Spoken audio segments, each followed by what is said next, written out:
be glad to be your neighbor. Suddenly they realized they were only 3 miles away and they deceived him. Joshua had already sworn an oath to him. When God revealed it to him, he was in trouble. It's another test, you see. It's so easy. In fact, I remember asking a godly man in my life one time, I said, what are my greatest weaknesses? And the man immediately turned to me and said, your strengths. Because that's when Lou Sterrett relies on Lou Sterrett. Let me tell you what, I'm more afraid of horses than all of you put together. And the day I rely on my ability and my strengths to do what I need to do. You know, I've been on the road since 1981. When I wrote my journal last Friday before I left, and I felt this, oh God, help me. How come it is you use the improbable to do the impossible? I don't have a thing to offer. I feel so empty, so vulnerable, so much at risk. Do you know how many horses I've trained in that time? Thousands and thousands and thousands all over the world. If anybody's got this, it's me. The moment you make that presumption, you're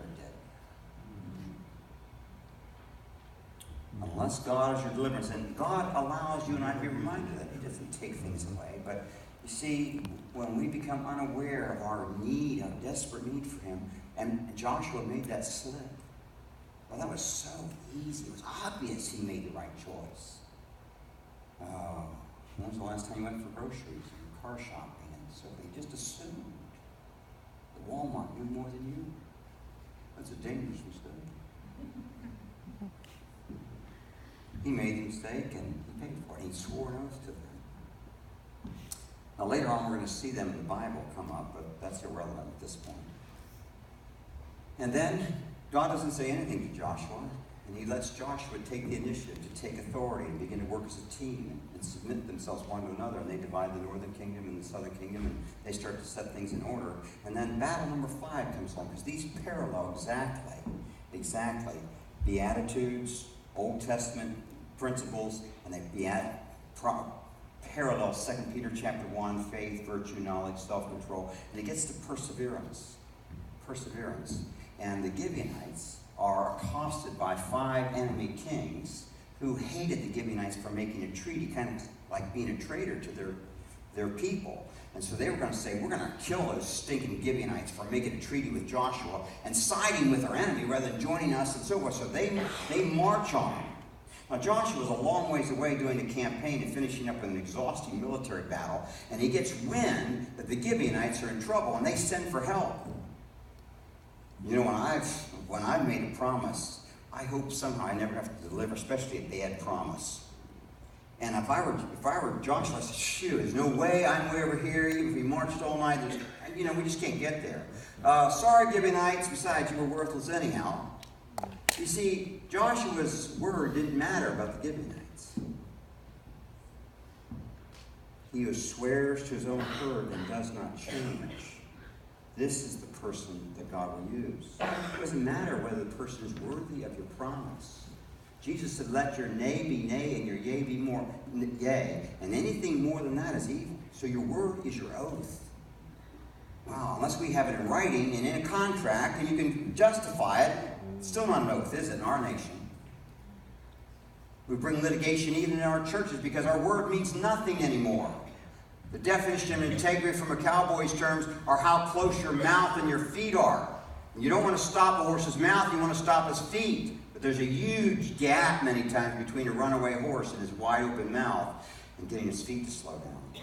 That's a terrible indictment on us, a tremendous challenge. But Joshua said I will protect them. We're going to march and cry out to God on their behalf.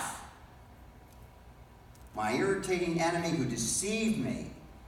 You see, my oath isn't just to them, it's to the God Almighty. And I made an oath to them, and I will be true to my word. And so Joshua marched all night, and he delivered the Gibeonites. Now, I'll tell you a little secret deal, friends. Because later on in the New Testament, these Gibeonites, who were heathen, godless pagans, they were meant to be destroyed by God. When Jesus tells his disciples, when you go into the city, you find a man carrying water. And when you have been worn out, because Joshua made a promise that they had to be hewers of wood and carriers of water for the altar, that when they parked Rufus, his father, Simon, he carried the cross. He was a Gibeonite, friends. And those people were closer to Christ than any of the Jewish people at that time. The fruit of Joshua's word, he lived up to it. And he created those that ministered to Jesus in his last days. So anyhow, time goes on, and Joshua divides up all the land, and he says, all right, boys, we've got all parceled out now. And Manasseh said, Commanding General, before you go, we would like a little more land, since we're a big group here, Ephraim and Manasseh. And Joshua said, well, what happened to the land I gave you? Well, we appreciated that and all, but there's giants in the land, and there's chariots. He said, well, hello? You're supposed to clean that out, and if you're such a great and mighty people, how come they're ruling over you? I tell you what, friends, somebody can give you a job, but they can't give you character. Somebody can give you a position, but they can't give you power. They can't give you peace. You alone, before your Creator, are responsible to fulfill your God-given destiny, your spouse, your children, your parents. Nobody on earth is called to do what God destined you to do. And you alone must impart the character and the presence of God to bear on the stage He calls you to. And if you don't do it, it won't get done on your stage. Amen. And this is the stage He calls every one of us into. And it's a lonely, unpleasant journey many times in our lives, except for the fact that the impartation of Christ, He who is greater in you than he that is in the world. And you and I need to bring that to bear. So they go through these battles and so forth, and the nations go back. Now I want to leave you with the final thing, because this is the single most important word in the history of mankind. It's the most important resource known to man. Because, here it is, God is opposed to the proud. Everything I told you that God hates in the horse, everything that He left there to giants is to expose the pride of Israel, their self-reliance. Pride isn't bragging. Pride isn't being better than somebody else. Pride isn't being arrogant. Pride is the nature of our sin that everything emanates from. And for a prideful person, which we all are, self-reliant person, the person who thinks about themselves, is consumed with their life, which we are, that's our sin nature. God leaves things in our life to help us and protect us from the snares. He said God is opposed to the proud, but He gives grace, special enablement, and equipping to the humble. Humble yourselves, therefore. No one will ever humble you. Humble yourselves, therefore, under the mighty hand of God. Not under that spouse, not under those ungodly employees, not under those parents that are not, under the mighty hand of God, that He may exalt you. Exaltation comes from God. He maketh rich and addeth no sorrow. God is the one who will raise you up. Humble yourself on it. Why? Because the devil walks about as a roaring lion, seeking whom he may devour. And so the devil looks for anything that he's allowed to have. He's allowed to have access to anything that is not dedicated to God. Wow. The most selfish thing a person can do is to be a Christian. You can never outgive God. The more you dedicate to Him, the more you blossom. I mean, if you just want to be selfish, become a wholehearted, committed Christian. That only makes sense if you know God. You can never outgive God. But we don't believe that. We don't know that, do we? No, we don't. So let me just leave you with this. How do you humble yourself? When you're afraid and you want to focus on your emotions and your fears, God says, humble yourself and put on truth. Like they did when they did Jericho. Well, God said, let's do it regardless of no sign. Let's walk in faith. And that takes humility. It's like putting on a wet bathing suit. It's sometimes hard to put on. When you feel worthless about yourself, and it's much easier to believe your feelings about your worthlessness, you need to put on the fact that you're fearfully and wonderfully made, and you're mighty, called of God, and anointed for Him.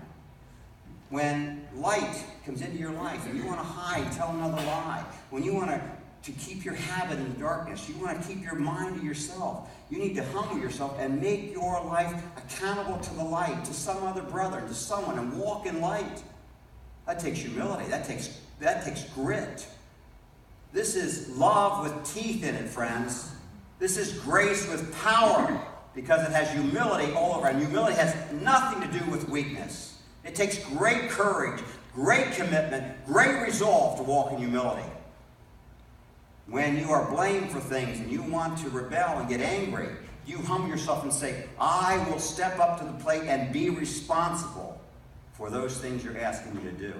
And when you feel rebellious and you want to rebel, you humble yourself and say, I will serve the Lord first, and then this person, I'm going to minister to them as unto Christ. They're not worthy of it.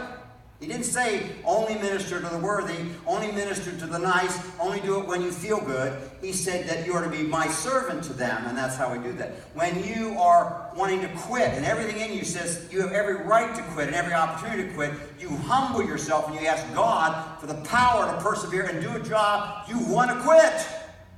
And you finish that job by His grace for His glory. And when you want to make excuses for yourself, I'm only human, I can't do everything, I get blamed for everything. You've practiced this phrase, it's right that you should expect this of me. I am a child of God.